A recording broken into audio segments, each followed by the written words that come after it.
Hey everybody, Mike here. Gonna go on a little rant. True story at the bar. I recall on the show I Love to Hate, Bar Rescue, John Taffer had a little segment where he gave bartenders advice on why they should cut people off and how people, when they get cut off, they appreciate it. They're gonna come back because they know you care about them. And here's a story showing that that's fucking bullshit. So, a couple weeks ago, it was a Monday afternoon. Our bartender, who I will call Ryan, just so I have a fake name, she was dealing with some people. I was in the office and I was helping the kitchen out a little bit, just prepping some stuff. And she came back at some point and she's like, "Oh yeah, I tried to kick a guy out." And we chatted, and pretty much what happened was this dude had been there for a few hours with a couple people he knew, clearly drunk, clearly. She said, I saw the camera later. He was like almost asleep with his eyes open, just kind of like, one of those things.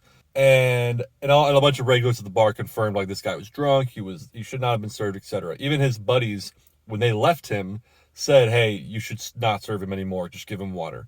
So Ryan gave him water, and he stuck around for like half hour, 45 minutes. And he came forward, she kept filling his water up, and he finally asked for a vodka Red Bull. She explained to him like, "Hey man, like I think you've had a lot to drink already. I think you should. I don't feel comfortable serving you because you're clearly intoxicated." And the guy, let's call him Eddie, named after our favorite guy in the Zoom window. So Eddie started getting angry with her. He's like, "I don't understand. Like, why can't you just give me a vodka Red Bull? I just want a vodka Red Bull." And she tried to explain to him multiple times, "I don't feel comfortable serving you. You're clearly intoxicated," etc. So I guess he had asked for the manager at one point, to where she told me, she's like, "I wasn't even going to bother getting you. I knew what you were going to say." And she just closed him out. She had his card, closed him out, boom. He didn't tip anything, he left, fine. So some point later, I would say maybe half hour, 45 minutes later, someone calls, she comes and gets me. She's like, "That guy's on the phone, he wants to talk to you." And I'm like, "Great." So I got on the phone, I'm like, "Hey, what's up? This is Mike." And he pretty much like, "Yeah, I just want to complain about the bartender that's there today. She's really rude. I was there and she wouldn't serve me and blah, blah, blah." And I'm professional. I was polite with him. I was like, "All right, well, if you were intoxicated, like she has a right that if she thinks she's not comfortable serving you, she thinks you're intoxicated, she just doesn't have to serve you." And I actually support her in that. He's like, "Yeah, but she was being rude. She ruined the experience. I love coming there, but if she's there, like, I don't want to come there anymore. Like, you should fire that bitch." And I was like, I kind of got in dad mode. I was like, "Well, you don't have to use that kind of language. That's inappropriate." And he's like, "Fine, whatever."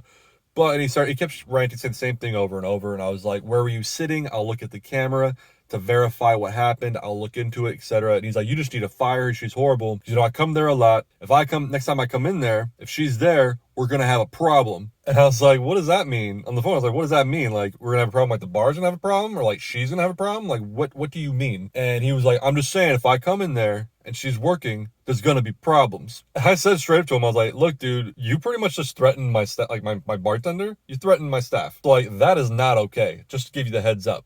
But I'll look into your complaint. But for now, whatever."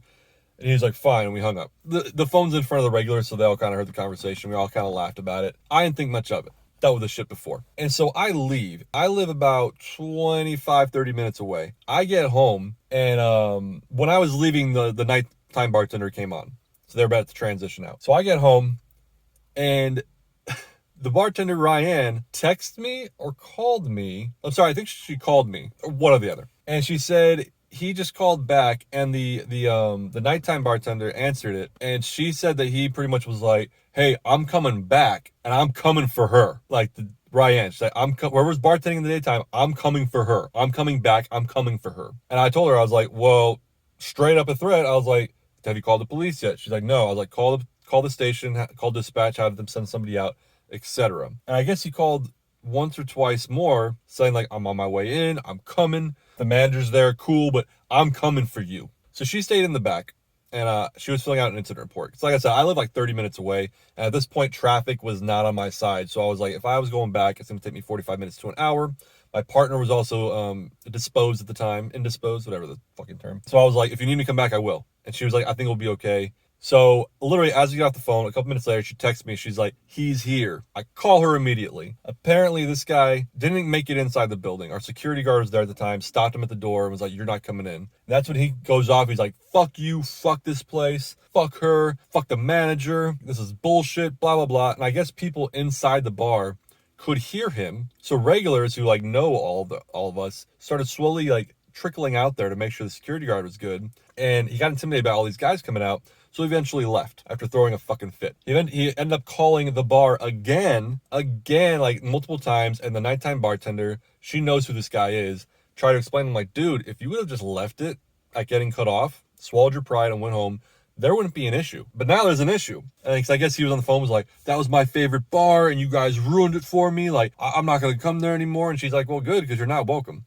And the security guard told him that too. And I guess later she said that like he drove by multiple times with people in his car. Like he had backup in case something happened. And like it just, long story short, if you get cut off, even if you think you're sober, even if you think you shouldn't have been cut off, you will not win by arguing with the bartender.